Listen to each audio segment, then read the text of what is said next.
Hello students, welcome to our YouTube channel Examosphere. उम्मीद है आप सब बिल्कुल ठीक होंगे। मैं आज आपको वैक सब्जेक्ट का आपका constitutional values and fundamental duties इसके previous year question paper share करूंगी। सो एक बार वो डिस्कस कर लेते हैं फटाफट से। बेसिक इन्फॉर्मेशन 30 मार्क्स का आपका पेपर होगा, राइट। इसके अलावा फर्स्ट क्वेश्चन कंपल्सरी होगा क्योंकि पैटर्न यही फॉलो अप हो रहा है। आप ये देखोगे प्रीवियस ईयर क्वेश्चन पेपर में कि क्वेश्चन नंबर 1 को ये कंपलसरी कर देते हैं, बाकी के जो 3 क्वेश्चन होते हैं इसमें से कोई भी 2 करने हैं। तो टोटल कितने क्वेश्चन अटेम्प्ट करने हैं? हमें 3 क्वेश्चन अटेम्प्ट करने हैं, राइट। अच्छा, इसके अलावा अब आप एक चीज देखोगे इसमें कि जो फर्स्ट क्वेश्चन है वो भी शॉर्ट नोट है। और शॉर्ट नोट में भी मजे की बात है कि इन्होंने वैसे यहाँ पर 3 दे रखे हैं A B C करके, पर आपको 2 अटेम्प्ट करने हैं। किसी किसी क्वेश्चन पेपर में आपको 4 ऑप्शन भी मिलेंगे, तो वो आपके लिए कहीं ना कहीं ये ईजी है और अच्छा है कि आपको ऑप्शंस मिल रहे हैं। पैटर्न वही है क्वेश्चन पेपर। आप देखोगे चाहे ये वैक हो, चाहे आप नॉर्मल भी अपने बड़े पेपर करते हो, ठीक है, जो जर्नल पेपर होते हैं, इंट्रोडक्शन वाला बीच में हेडिंग डाल दोगे, ठीक है, 1 या 2 अकॉर्डिंगली जैसी नीड होगी, और उसके बाद आप क्या करोगे, कंक्लूजन लिख दोगे, ठीक है। हिंदी वाले स्टूडेंट इसको निष्कर्ष लिख देंगे, ठीक है, इसको परिचय लिख देंगे, और जो भी अकॉर्डिंगली आपकी मतलब डेफिनेशन हेडिंग होगी आप उसके अकॉर्डिंग इसको एक्सप्लेन करोगे। शॉर्ट नोट है तो डेफिनेटली कम कंटेंट लिखना है, तो उस अकॉर्डिंग आप देख लेना। तो फर्स्ट है आपका सेक्युलरिज्म मतलब धर्मनिरपेक्षता। सेकंड है आपका आर्टिकल 51A से लेकर K तक।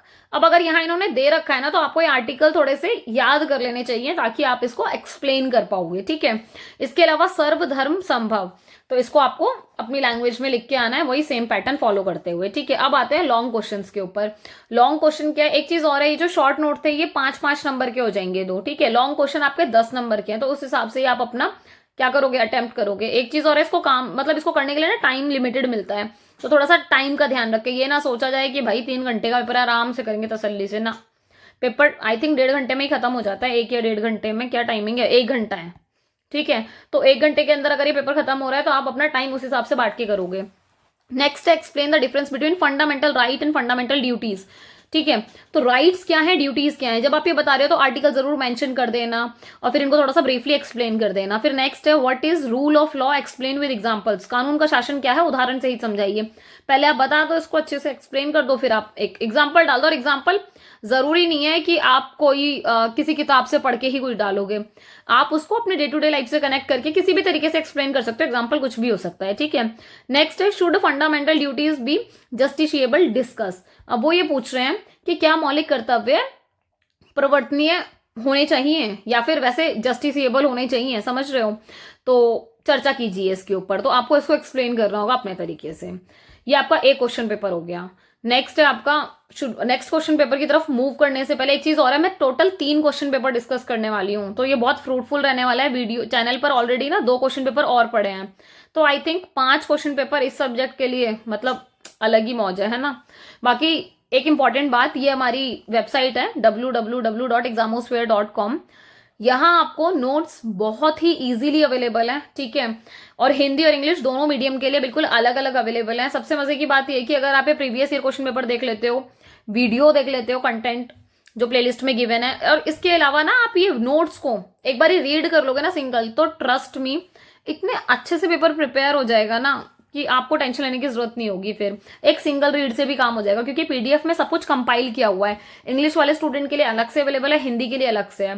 तो आई थिंक ये दोनों के लिए बहुत फ्रूटफुल रहेगी। होप आप लोग सपोर्ट करोगे इस इनिशिएटिव को, बिकॉज आप ही लोगों की डिमांड होती थी नोट्स चाहिए नोट्स चाहिए, तो ये आप ही लोगों के लिए स्पेशली शुरू किया गया है। तो I need your support as well. तो इसको थोड़ा शेयर भी कर देना अपने सारे फ्रेंड्स वगैरह को, ताकि सबको हेल्प हो जाए, ठीक है। नेक्स्ट क्वेश्चन पेपर की तरफ मूव करते हैं। मैंने बहुत कोशिश की थी इस इमेज को थोड़ा ठीक करने की, पर इससे ज्यादा ठीक नहीं हो पाई। ये अवेलेबल ही इसी फॉर्म में था, ठीक है। तो आई होप मैं पढ़ भी दूंगी, समझ में आ जाएगा। अदरवाइज आप अपने वीडियो की क्वालिटी को थोड़ा सा एनहांस कर दोगे तो आप देख पाओगे, ठीक है। बेसिक बातें तो वही है कि 30 मिनट का है, वो 30 नंबर का पेपर है, और जो बेसिक है आपका वही है। तो आप मेन क्वेश्चंस देख लो इसमें, ठीक है।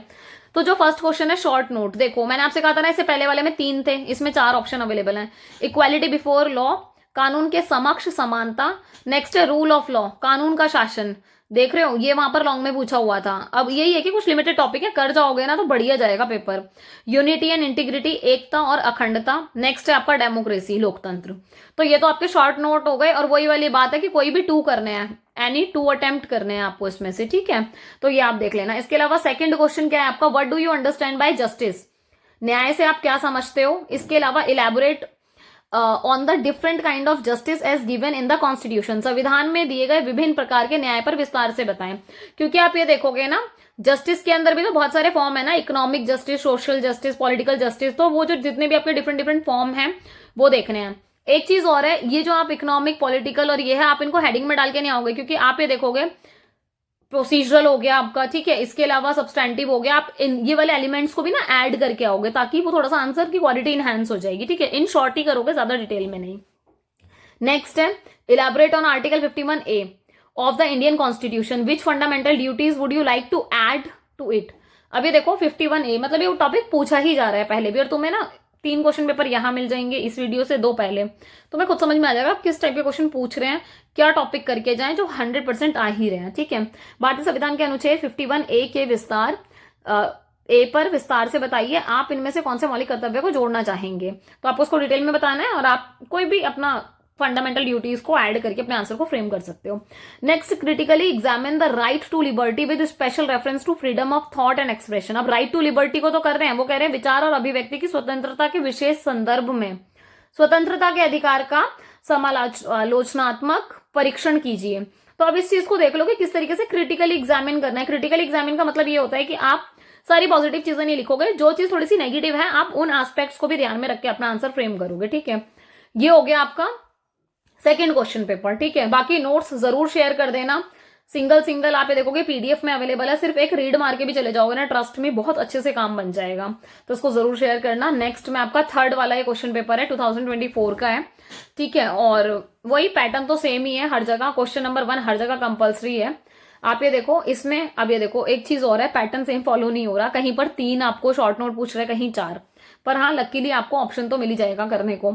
रूल ऑफ लॉ, विधि का शासन बताओ, डेमोक्रेसी, लोकतंत्र, टाइप ऑफ लिबर्टी, स्वतंत्रता के प्रकार, तो हमें थोड़ा पता हो ताकि आप कर पाओगे। सेकंड क्वेश्चन है, discuss the fundamental duty of the Indian constitution and also highlight their importance. भारतीय संविधान के जो मौलिक कर्तव्य हैं उनकी चर्चा करनी है, ठीक है। एक चीज और है, बहुत सारे बच्चे ना गड़बड़ कर देते हैं, जल्दी जल्दी में पढ़ेंगे नहीं, फंडामेंटल राइट मत लिखाना वरना 0 अंडा मिलेगा, ध्यान रखना, समझ रहे हो। इसलिए पूरा ध्यान से क्वेश्चन पढ़ के तब अटेम्प्ट करना, पता चला खुशी खुशी में जल्दी जल्दी में उल्टा सीधा पढ़ के और लिखा है और गड़बड़ हो गई, ठीक है। सो मौलिक कर्तव्य की चर्चा करनी है और उनके महत्व पर भी प्रकाश डालने की क्यों वो इंपॉर्टेंट है, ओके। नेक्स्ट है, how equality before the law and equal protection of the law acts as important foundation of rule of law, discuss with relevant examples. मतलब विधि के समक्ष समानता और विधियों के समान संरक्षण कैसे विधि की शासन की महत्वपूर्ण नींव के रूप में कार्य करते हैं, उपयुक्त उदाहरणों के साथ चर्चा कीजिए। ये ऐसा क्वेश्चन है जिसको अगर आपको ये बेसिक लॉज पता है ना कि भाई इक्वल प्रोटेक्शन ऑफ लॉ क्या है, इक्वलिटी बिफोर लॉ क्या है, तो आप इसको अपनी लैंग्वेज में आराम से फ्रेम करके लिख के आ सकते हो रेलिवेंट एग्जांपल्स के साथ। मतलब आप कोई भी एग्जांपल दे सकते हो, कोई कंपल्शन नहीं है। फोर्थ है आपका, discuss the salient features of the preamble and highlight their importance. प्रस्तावना की मुख्य जो विशेषताएं हैं, ठीक है, उस पर चर्चा करनी है और उसके महत्व पर प्रकाश डालना है। अब देखो अगर प्रीएम्बल पूछ रहा है ना, प्रस्तावना पूछ रहा है, तो प्रस्तावना थोड़ी सी हमें पता हो, प्रस्तावना के जो बेसिक चीजें हैं वो हमें जरूर पता होनी चाहिए ताकि आप उस चीज को कर पाओ। तो इस चीज का थोड़ा सा ध्यान रखना कि प्रीएम्बल देख के चले जाना, इवन याद कर लेना। प्रीएम्बल अगर लिख के आ जाओगे ना, कसम से टीचर वैसे ही खुश हो जाएगा, बहुत बढ़िया आंसर दे देगा, ठीक है, मतलब नंबर दे देगा तुम्हारे आंसर को देखकर, और उसकी इंपॉर्टेंस को थोड़ा अपनी लैंग्वेज में एक्सप्लेन करके आ जाना। बाकी ये हो गया आपका कंप्लीट, और all the very best for your exam. I think notes सबके लिए फ्रूटफुल रहेंगे, तो थोड़ा इसको देख लेना, वेबसाइट पर जाकर बहुत इजीली अवेलेबल है, डिस्क्रिप्शन पे भी मैं लिंक डाल दूंगी, ठीक है। Thank you so much last तक बने रहने के लिए। चैनल को सब्सक्राइब कर देना, वीडियो को लाइक जरूर कर देना, क्योंकि लाइक करते हो ना तो वो सब तक थोड़ा जल्दी पहुंचती है। यूट्यूब की एल्गोरिदम कुछ ऐसे ही वर्क करती है, तो इसको लाइक जरूर कर दिया करो ताकि मेरे को भी थोड़ा अच्छा लगे, मोटिवेशन मिले। बाकी एक नई सीरीज बहुत जल्दी शुरू कर रही हूँ आप लोगों के लिए। आप लोगों को कोई बहुत टफ सब्जेक्ट लग रहा होगा तो प्लीज कमेंट में बताना, तो अगर ज्यादा डिमांड होगी स्टूडेंट्स की तो मैं उसके ऊपर भी काम शुरू कर दूंगी। बाकी all the very best for your exam, अच्छे से अपना एग्जाम दे के आओ, ठीक है। इतनी मुझे उम्मीद है कि मेरे स्टूडेंट बहुत अच्छे से कर लेंगे, ठीक है। बाकी मिलते हैं नेक्स्ट वीडियो में बहुत जल्दी, बाय।